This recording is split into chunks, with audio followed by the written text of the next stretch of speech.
આજે અહીંયા હું વધેલી રોટલીમાંથી સેલો ફ્રાય કરી એકદમ ક્રિસ્પી એવા વેજીટેબલ સમોસા બનાવીશ.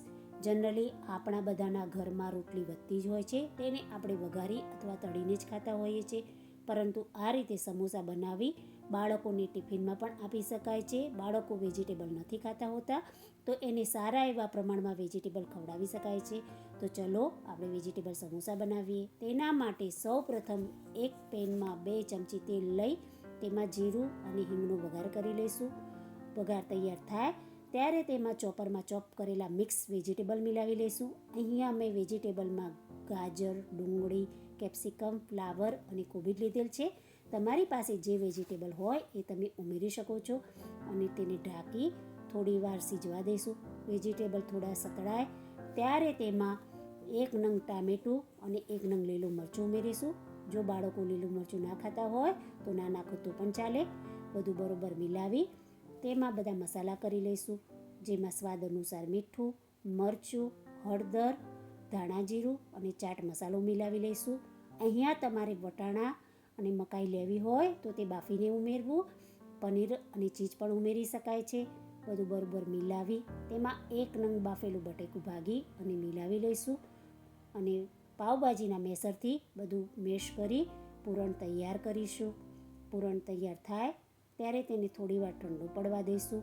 હવે આપણે ઘઉંના લોટની સ્લરી બનાવી લઈશું. તે બનાવવા માટે 1 વાટકીમાં 2 ચમચી ઘઉંનો લોટ અને થોડું પાણી ઉમેરી થોડી થીક સ્લરી તૈયાર કરીશું.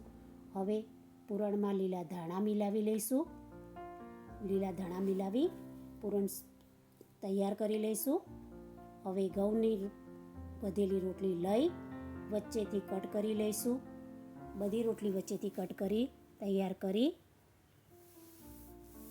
અને તૈયાર પૂરણ ભરીશું. જો તમને મારો વિડીયો પસંદ આવતો હોય તો મારા વિડીયોને લાઈક, સબસ્ક્રાઈબ, શેર કરશો, જેથી અવનવી વાનગી હું તમને મોકલતી રહીશ. કટ કરેલી રોટલીમાં એક સાઈડે પૂરણ મૂકી કિનારી પર તૈયાર સ્લરી લગાવી લઈશું અને કિનારી દબાવી સમોસા તૈયાર કરીશું. સમોસા તૈયાર થાય ત્યારે તવીને ગરમ કરવા મૂકી તૈયાર કરેલા સમોસા તેની ઉપર મૂકી દઈશું. આ રીતે બધા સમોસા તૈયાર કરી સેલો ફ્રાય કરી લઈશું.